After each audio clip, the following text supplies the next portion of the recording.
आइए बैठिए।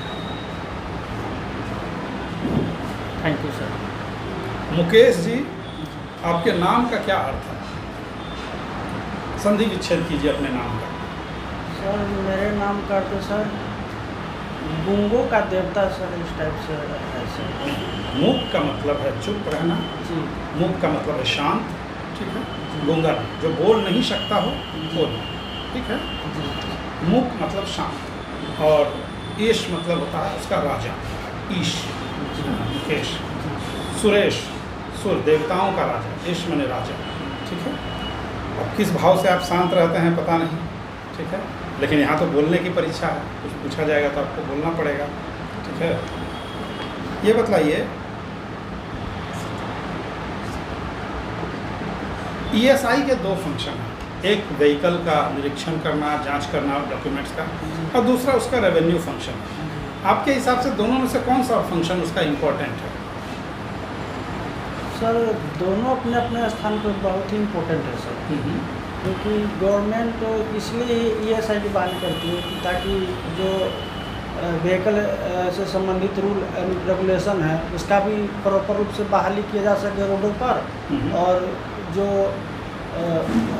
दूसरा तरीके से वाहन चलाते हैं उनको दंडित करने का भी सर इसमें प्रावधान है सर। चलिए ठीक है, अच्छा है। अभी वर्तमान में आप कहाँ कार्यरत हैं? सर हम 20 सैपू 10 पटना। सैप क्या है? इसका होता है सर बिहार आर्मड पुलिस, अच्छा। बिहार स्पेशल आर्मड पुलिस होता है। Bihar special arm police. जी, पहले PMP था सर। अच्छा, अब ये BSEP कर दिया गया। Bihar military police. अच्छा, अब उसका आर्म पुलिस, क्या पावर में क्या अंतर है बिहार पुलिस में और BSEP में? सर ये एक तरह का एक्जुलरी पुलिस है सर, सहायक पुलिस है जो बिहार पुलिस है, उसके सहायता के लिए ये काम करती है। जैसे जहाँ कहीं दंगा हुआ या थाना में इसका नियुक्त किया जाता है, या बड़े बड़े जो अधिकारी हैं उनके आवास पर इनको सुरक्षा देने के लिए नियुक्त किया जाता है। अच्छा अच्छा, मतलब लॉ एंड ऑर्डर फंक्शन से अलग ये ऑक्सिलरी फंक्शन है। लेकिन सर जब से BSEP बनाया गया तब से कुछ प्रावधान करके दिया गया है सर। अच्छा बात है। ये बताइए कि बिहार में पुलिस व्यवस्था के बारे में अक्सर कहा जाता है कि FIR को दर्ज करने में या कोर्ट में रिपोर्ट भेजने में काफ़ी लेट लतीफ़ी होती है। ऐसा कई बार ऑब्जर्वेशन या केसेस वगैरह में आया है। क्या ऐसा सुझाव देना चाहिएगा जिससे पुलिस विभाग में कोई ऐसा 3 सुझाव बतलाइए जो किसी समिति ने बताया हो या आपको महसूस होता है कि पुलिस विभाग में सुधार के लिए 3 चीज़ें ज़रूरी है? सर पुलिस फर्स्ट तो हो गया कि आधुनिक पुलिस का गठन होना चाहिए सर जी, जिसमें इलेक्ट्रॉनिक्स या इस सब का डिवाइस का बहुत प्रयोग किया जाए। दूसरा हो गया सर कि इसमें ट्रांसपेरेंसी आना चाहिए सर इसके कार्य फंक्शन में, जो ऊपर से आदेश पारित होते नीचे तक अच्छे से पहुँचे उस टाइप से सर। और तीसरा हो गया सर, सर बताइए कुछ अपने सोच के कि आप जहाँ रह रहे हैं, जहाँ जिन लोगों के बीच हैं, आपको ऐसा लगता हो कि एक चीज़ और सुधार करना चाहिए इसमें सर। नीचे लेवल के कर्मचारियों का हौसला बढ़ाने की और आवश्यकता है सर। अच्छा, हौसला और उनको बढ़ाने की। जी। आपको नहीं लगता कि पुलिस का संख्या बल भी बढ़ना चाहिए? क्योंकि आज तक जिस तरह से अग्निवीर आंदोलन देख लीजिए, कितना बड़ा आंदोलन हो गया जी। उसमें पुलिस की भूमिका एक मतलब दूरदर्शी की तरह बनी रही, मतलब दूर खड़े मुक्त दर्शक के रूप में बनी रही, है ना, तो तटस्थ के रूप में बनी रही। क्या आप सहमत हैं कि इस तरह के जो जन आंदोलन होते हैं, जुलूस जलसा होते हैं, उसमें पुलिस की भूमिका से आप सहमत हैं? क्योंकि पुलिस एक निष्क्रिय प्रतिरोध की भूमिका निभाती है, मतलब लाठीचार्ज या गोली चलाने से थोड़ा बचती है पुलिस। क्या आप इस तरह की पुलिस की भूमिका से सहमत हैं? सर ये तो ठीक नहीं है। जैसे ऊपर से आदेश आता है कि इसको रोकना है तो उसको रोकना चाहिए, और हमेशा प्रयास ये रहना चाहिए कि कोई भी जुलूस या हो वो शांति रूप से चले और उग्र ना हो जाए हो। अगर उग्र होती है तो आगे जो आदेश आपका सबल पक्ष आपने बताया है कि आप स्ट्रगल करते हैं और हार्ड वर्क करते हैं। स्ट्रगल तो हम समझ सकते हैं, पुलिस जॉब में तो ट्रेनिंग, सुबह उठना, ये सब डिसिप्लिन है। हार्ड वर्क बताइए, क्या हार्ड वर्क करते हैं आप? सर हार्ड वर्क ये हुआ सर कि जैसे मेरा ड्यूटी पुलिस का 24 घंटा की ड्यूटी होती है सर, उसमें से मैं अपने लिए कुछ समय निकालता हूँ ताकि पढ़ाई कर सकूँ और कुछ अच्छे जगह पे जा सकूँ जहाँ मैं समाज के लिए अपना योगदान कर सकूँ, इसके लिए लगा। बहुत अच्छी बात, करियर डेवलपमेंट सोचना ही चाहिए। जी। आपने अपना स्ट्रॉन्ग पॉइंट लिखा, वीक पॉइंट नहीं लिखा। आपका कोई वीक पॉइंट नहीं है? मैंने वीक पॉइंट तो एक्चुअली है नहीं, लेकिन हाँ वो भावुक हो जाना ये है मेरा। जैसे किसी मूवी में इस तरह के सीन आता है या कोई इस तरह के बातें होते हैं जहाँ भावुक हो जाता है। ठीक, वो तो हर कोई हो जाता है। अच्छा, मुझे ये बताइए, अभी पुलिस रिफॉर्म के बारे में सब बात कर रहे थे। पुलिस रिफॉर्म पे कई कमेटी भी बनी है, तो मुझे एक दो कमेटी का नाम बता सकते हैं आप? मैंने 2007 में बनी थी, पर नाम नहीं पता। Dharamvir committee, bureau committee, driver committee करके सर थी। ये आप मुझे बताइए कि कोई कमर्शियल व्हीकल है रोड पे जा रहा है, तो उसमें आप क्या क्या पेपर चेक करेंगे? कमर्शियल व्हीकल है, फर्स्ट तो मैम उसका परमिट चेक करूँगा कि ये अपने यहाँ की बिहार गवर्नमेंट के अंदर का जो परमिट मिला हुआ है या कहीं बाहर से आया हुआ है, ये देखूँगा। उसके बाद से उसका RC, उसके बाद से उसका इंश्योरेंस, गाड़ी के फिटनेस, ये सब देखूँगा। ये बात बताइए, टोल टैक्स सुना होगा आपने? जी मैम। इस टोल टैक्स में टोल का क्या मतलब होता है? Toll, sorry. अच्छा, न्यूज़ सुनते हैं आप? जी मैम। मुझे 3 नेशनल और 3 इंटरनेशनल घटना बता सकती हैं एक हफ्तों में जो हुई है? एक हफ्ते में हुई है। इंटरनेशनल में तो हो गया जैसे कि रूस और यूक्रेन के बीच जो समझौता करवाया गया है ताकि जो खाद्यान्न की कमी हो रही है विश्व में उसको मिटाया जा सके। दूसरा हो गया I2 और U2 जो है उसका मीटिंग हुआ है मैम पिछले शायद 14 कौन कौन तारीख। देश हैं I2 में? I2 इंडिया और इजराइल है सर, और U2 हो गया US और USAE, संयुक्त अरब अमीरात। और नेशनल न्यूज़? और नेशनल न्यूज़ में तो जैसे कि अभी हाल ही में चर्चा में रहा अपना अशोक स्तंभ से संबंधित जो बना प्रधानमंत्री सर उद्घाटन की ओर रहा, नहीं आ रहा है। राष्ट्रपति। हाँ राष्ट्रपति बने। राष्ट्रपति नए बने हैं, ये सबसे बड़ा कौन न्यूज़ है। बने हैं? बने हैं या बनी है? बनी है कौन है? महामहिम द्रौपदी मुर्मू कहेंगे। द्रौपदी मुर्मू। ये कहाँ की गवर्नर रही है? ये पूर्व में झारखंड की गवर्नर है ना। झारखंड की गवर्नर। देख रही हूँ मैं, आपकी हॉबी है क्रिकेट और आप स्टूडेंट हिस्ट्री के। जी ये मुझे बताइए, हमारा राष्ट्रीय खेल तो हॉकी है, जी मैम। भारत का राष्ट्रीय खेल हॉकी है, जी मैम। लेकिन फिर भी लोगों में ये क्यों प्रचलित है ये क्रिकेट? आप इसका बता सकते हैं कारण क्या है? कारण मैम सबसे पहले इंफ्रास्ट्रक्चर उस टाइप का जगह जगह पे नहीं है मैम, और जैसे जितना इसका प्रचार प्रसार होना चाहिए अपने देश में उस टाइप से हुआ नहीं शायद पिछले कुछ वर्षों में। इस हालांकि 1975 तक हम लोग बहुत अच्छे थे हॉकी में, 1975 में विश्व कप भी जीते थे, भारत जीता था, लेकिन उसके बाद से उस टाइप से इस पर ध्यान नहीं दिया गया। जो भी कारण हो इसका तो बहुत अंदर की बात है, लेकिन तो ऐतिहासिक कारण भी है। ऐतिहासिक कारण सॉरी ब्रिटिश राज से जुड़ा हुआ है, मैं हिंट कर जी रही हूँ। हाँ, ये तो ध्यान नहीं। हाँ। मुकेश आपने बताया कि जो हमको कुछ टाइम मिलता है उसमें कुछ पढ़ लेते हैं, क्या सब पढ़ लेते हैं? सर जनरल कंपटीशन से संबंधित जो बुक है वो सब पढ़ लेते हैं।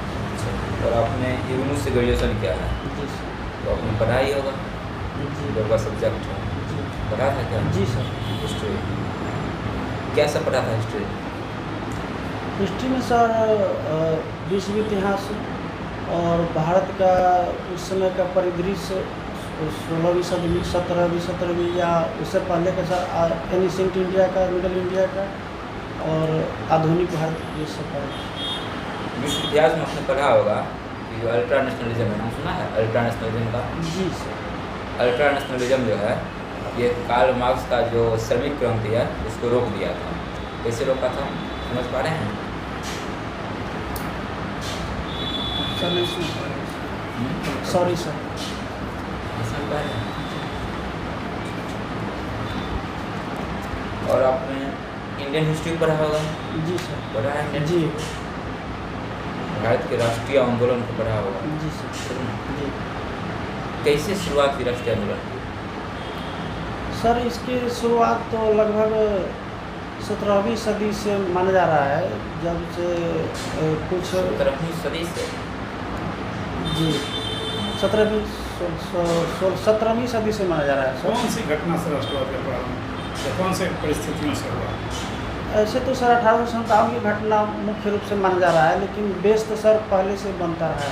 ठीक है, 1857 जो घटना है जी इसके बाद बताइए कैसे कैसे विकास किया राष्ट्रीय आंदोलन?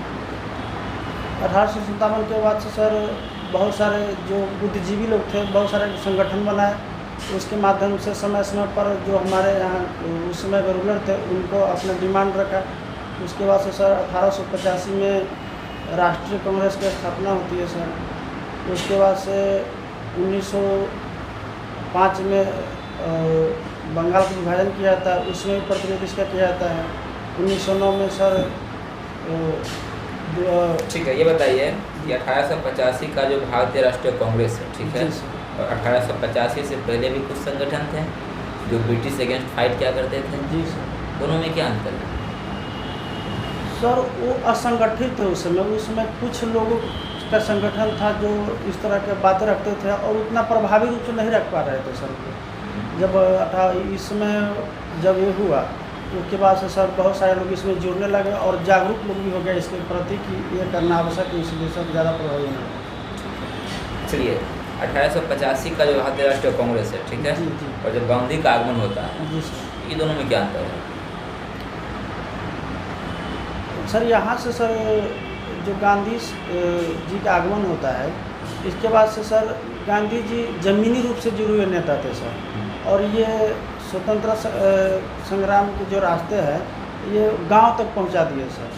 और इसलिए सर वहाँ से, और उससे पहले जो मीटिंग होता था पढ़े पढ़े लिखे लोग यही समझ पाते थे कि मतलब क्या हो रहा है क्या नहीं हो रहा है, लेकिन जब गांधी जी आए तो उसको गांव तक पहुंचा दिए सर, इस संग्राम को, स्वतंत्रता संग्राम के जो आंदोलन है उसको सर। देखिए मुकेश, आपने पढ़ा होगा कि जो भारत में संप्रदायवाद का विकास हुआ है इसका बहुत सारे कारण हैं, ठीक ना? जी इसका एक कारण है कि भारत में बढ़ती हुई समाजवाद की शक्ति, ठीक ना, जी। जो समाजवादी विचारधारा है, जब इस समाजवादी विचारधारा जब बढ़ रहा था, इस कारण से भी कहा जाता है कि संप्रदायवाद पनपा है देश में। समझ रहे हैं आप? जी सर। समझा सकते हैं कैसे समाजवाद से संप्रदायवाद आया है? सर समाजवाद से जैसे समाजवाद हुआ कि जैसे समाज इक्वल समाज हो, उन लोगों ने सोचा कि इक्वल समाज हो, तो इसके प्रत्युत्तर में कुछ लोग ऐसे निकले जो उसको काटने मतलब उसके विरोध में निकले सर। और इसलिए सर इसका विकास। कौन लोग समाजवाद के विरोध में निकला जो संप्रदायवाद पनपा? जैसे कुछ हद तक जिसको तिलक कह सकते हैं सर, तिलक क्यों निकलेंगे? ये ज़्यादातर राइट विंग की तरफ से सर, इसलिए सर विचारधारा था इनका सर। चलिए ठीक है, जो आपने बताया। और आप सीतामढ़ी से ना? जी सर। सीतामढ़ी में अभी कुछ टेम्पल बन रहा है, पता है आपको? जी। कौन सा टेम्पल बन रहा है? सीता माता की टेम्पल बन रहा है सर। हाँ, क्या है उसकी विशेषता? सर ये भारत की सबसे बड़ी सीता माता का टेम्पल बन रहा है सर, इसकी विशेषता है सर। क्या होगा उससे? कुछ टूरिज्म का विकास होने की संभावना लग रहा है? जी सर, ऐसा ही अनुमान किया जा रहा है कि इसका डेवलपमेंट कर दिया जाए तो टूरिज्म जो पहले था उससे ज़्यादा लोग आएंगे देखने के लिए, दूर दूर से भी आएंगे सर। कुछ लोगों को रोजगार मिलने की संभावना? जी सर, इंफ्रास्ट्रक्चर सब डेवलपमेंट किया जाएगा तो सर रोजगार तो मिलेंगे ही सर, अगल बगल में बाजार मेले और भी सब लगेंगे सर। ठीक है। सीतामढ़ी से हैं राम, ठीक है, जैसा मैं देख पा रहा हूँ। ये बताइए कि भारत में राम कहाँ के राजा थे? राम सर अयोध्या का राजा थे सर। ये बताइए कि हम लोग भारत के इतिहास में पढ़ते हैं कि चंद्रगुप्त मौर्य का साम्राज्य सबसे बड़ा था। जी चंद्रगुप्त मौर्य मगध का पटना का राजा था, जी सर। है ना, और काफ़ी भारत का साम्राज्य विस्तार भी हुआ, भारत के ऊपर बाहरी आक्रमण को रोक दिया। उसके मुकाबले अयोध्या तो एक छोटी सी जगह है, जाहिर है, एक जिला है। जी सर। ऐसा क्यों है कि हम छोटे से जिले के किसी राजा राम की पूजा करते हैं और उनको मर्यादा पुरुषोत्तम कहते हैं, पुरुष मनुष्य कहते हैं? जी फिर हम लोग इतने बड़े साम्राज्य के जो राजा से चंद्रगुप्त मौर्य, उनकी पूजा नहीं होती, उतने छोटे से राज्य के राजा की पूजा होती है, ऐसा क्यों? सॉरी सर, मैं ज़्यादा नहीं पता नहीं। ठीक है, चलिए कोई बात नहीं, आपको जानना चाहिए क्योंकि सीतामढ़ी के नाम पे, सीतामढ़ी से आप हैं, वहाँ सीता माता का मंदिर बन रहा है और राम के मंदिर आपको कई स्थानों पर हैं। ठीक है, चलिए कोई बात नहीं। मुझे ये बताइए कि भारतीय इतिहास लेखन में धार्मिक साहित्य का क्या रोल है? दो तरह के साहित्य होते हैं, एक धार्मिक साहित्य होते हैं, एक धर्मनिरपेक्ष या धर्मेतर साहित्य होते हैं। जी। ठीक है, धार्मिक साहित्य का क्या रोल है? धार्मिक साहित्य के माध्यम से सर इसमें लोग विचार को एक धर्म के प्रति सर जागरूक किया जाता है सर, और वो फिर उस तरह से आगे बढ़ती है। जैसे बौद्ध संगतियाँ हुई, 4 बौद्ध संगति हुई, 4 जैन संगति हुई थी, 2 जैन संगति हुई, ये तो धर्म से संबंधित है। जी, जी। जो पुस्तकें लिखी गई वो तो धर्म से संबंधित जी, जी। है ना, तो उसका तो रोल है ही उस समय के चीज़ों को जानने का हमें, क्योंकि धर्म लोकोक्ति के मामले से चलता है। ठीक है, चलिए कोई बात नहीं। मुझे इतिहास में आप यह समझाइए कि जब हम वर्ल्ड हिस्ट्री पढ़ते हैं तो उसमें एक चैप्टर आता है फ्रांस की क्रांति। जी। फ्रांस की क्रांति के कौन कौन से विचार थे जो आगे चल करके हमने अपने संविधान में भी उसे वर्णित किया है? सर उनके विचार समानता और बंधुता, और एक और है स्वतंत्रता सर, ध्यान रखें। चलिए अच्छी बात है। फ्रांस की क्रांति कितने ईस्वी में हुई थी? तो सर 1789 ईस्वी में सर प्रारंभ हुआ। ठीक है, और गौरवपूर्ण क्रांति कितने ईस्वी में हुई थी? सर 1642 में, 1688 1688 में सर। गौरवपूर्ण क्रांति को गौरवपूर्ण क्रांति क्यों कहते हैं? सर क्योंकि उस समय ये एक तरह का अलग ही प्रयोग था सर, ये मतलब जो राजाओं से शक्ति छीन करके प्रजा को दिया रहा था जनता के लिए, और उसमें जो लोकतंत्र टाइप के सर व्यवस्था तैयार की जा रही थी, इसलिए सर इसको। चलिए ठीक है, बहुत अच्छा आपने जवाब दिया, काफ़ी बढ़िया है।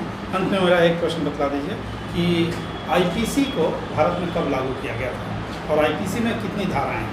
चूँकि आप पुलिस विभाग में कार्यरत हुए हैं तो आपसे अपेक्षित है कि आप हमें सही जानकारी दें। सर 1861 में इसको लागू किया गया था सर। ठीक है, और धाराएं तो सर आईपीसी में कितने सेक्शन हैं? आईपीसी को 1860 में लागू किया था, 513 या 520 के आसपास सेक्शन है। ठीक है, आप जा सकते हैं।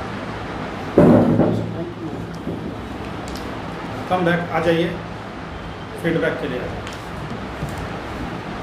थोड़ा सा आपका, मैंने आपसे पूछा था कि अयोध्या के राजा की पूजा की जाती है, इतना आदर है, चंद्रगुप्त मौर्य का इतना। जी जी जी। तो अयोध्या के जो राजा राम हैं वो मर्यादा पुरुषोत्तम कहे जाते हैं। उन्होंने अपने आचरण से जो संदेश दिया है उसके जनमानस में एक ईश्वर के अवतार वाली छवि है। ठीक है जी।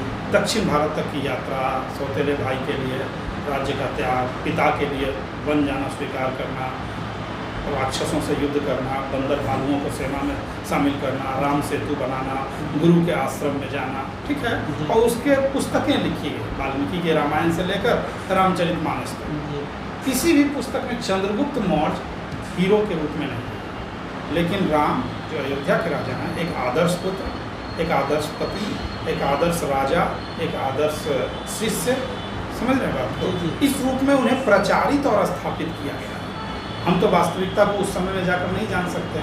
जाहिर है वाल्मीकि के रामायण से लेकर रामचरितमानस तक में लगभग 2-3 हज़ार साल का अंतर है। ठीक है ना? तो इस दौरान उनकी गाथा गाई गई है और एक व्यक्ति से भी एक्सपेक्ट किया गया कि वो वैसा बने, तो उनकी अवतारवादी छवि बना दी गई। समय समय पर कुछ जोड़ेगा उसमें, और इस तरह से हाँ, अवतारवादी छवि, कुछ सकारात्मक बातें भी लिखी गई, कुछ नकारात्मक बातें भी लिखी गई, है ना? लेकिन आलोचना भी उसी की होती है जो जिसमें कुछ दम होता है, आलोचना भी उसी की होती है। चलिए, दूसरा बात है कि आईपीसी का सेक्शन आपको याद होना चाहिए कि कितने सेक्शन है, क्योंकि वो तो आपके प्रमोशनल चैनल के एग्जाम से जुड़ा हुआ है। ठीक है, एक्चुअली में सर सिर्फ ट्रेनिंग में जिस समय हम लोग पढ़े तो उसके बाद से इसका यूज नहीं हुआ। नहीं, आप देख लेंगे, क्योंकि आप पुलिस विभाग का मतलब होता है आईपीसीसीआर। सर ने पूछा था किस तरह से समाजवाद के आगमन से संप्रदायवाद या फिर और भी आगे राष्ट्रवाद से संबंधित विचारधाराओं के बारे में पूछा गया था। जी सर। तो उस मामले में यह है कि पहला तो राष्ट्रवादी जो भावनाएं थी, 19वीं शताब्दी में राष्ट्र राज्यों का उदय हुआ। ठीक है, और एक राष्ट्र अपने आप को ये धारणा बैठ गई कि हम एक राष्ट्र के रूप में संगठित होंगे तभी हमारा विकास होगा। जैसे ब्रिटेन, फ्रांस, जर्मनी का एकीकरण होना शुरू हुआ, है ना? जर्मनी का तो पहले बिस्मार्क के समय की। तो भारत में भी एकीकरण की लहर पनपी, समझ रहे हैं, राष्ट्रीय एकता, राष्ट्रवाद, ये सब पनपा। दूसरा बात है कि जब आप समाजवाद वगैरह लाएंगे तो संसाधनों पे आम जन का नियंत्रण हो जाएगा, समझ रहे हैं जी बात सर, जी। तो इस तरह की विचारधाराएं जब आती है तो एक समाज का माहौल अलग प्रकार का हो जाता है, समाज में एक विभाजन जैसा हो जाता है, हैव्स और हैव नॉट, धनी और निर्धन के बीच। जी सर, जो पूंजीपति वर्ग है या जो श्रमिक वर्ग है, कोई भी एक विचारधारा आएगी और वो ऊपर उठेगी तो उसका काउंटर विचारधारा भी तेजी से फाइट बैक करता जी है। सर। मार्क्स ने इसी चीज़ को थेसिस, एंटीथेसिस और सिंथेसिस के रूप में वर्णित किया है, ठीक है। जी सर। जैसे अगर ज़्यादा शराब लोग पियेंगे तो शराब का कठोर कानून आएगा, लोग ज़्यादा दहेज लेंगे, दहेज हत्या करेंगे तो दहेज प्रथा वाला कठोर जी कानून सर। आएगा, समझ रहे हैं बात जी को? सर, जी सर। तो मेरे ख्याल से थोड़ा आपको और पढ़ने का जरूरत है, अभ्यास की जरूरत है। और कुछ? पुलिस पे कमेटी जान लीजिए, क्योंकि पुलिस में आपने जैसे कमेटी का नाम लिया, सजेशन लिया, तो ये सब जितनी बातें आपने कही है ना, ये सब कमेटीज़ में पहले ही दी गई हैं। तो एक बार पुलिस की जो 3-4 कमेटीज़ आई हैं उनके बारे में भी जान लीजिए। जी। पद्मा भैया कमेटी है, प्रकाश सिंह बादल का है और एक जूलियस रिबेरो कमेटी है और भी कई कमेटीज़ हैं, 4-5 कमेटीज़ हैं। एक 1977 या 76 का पुलिस रिफॉर्म कमेटी है, ठीक है, उस समय का है। तो पुलिस के बारे में जान लिया, पुलिस में क्या क्या सुधार, और जो आपने बताया था सुधार कि सर ये मनोबल के स्तर पर, संख्या बल के स्तर पर लोगों को टेक्नोलॉजी से इक्विप करना, बहुत अच्छा जवाब था आपका। चलो, thank you sir, thank you.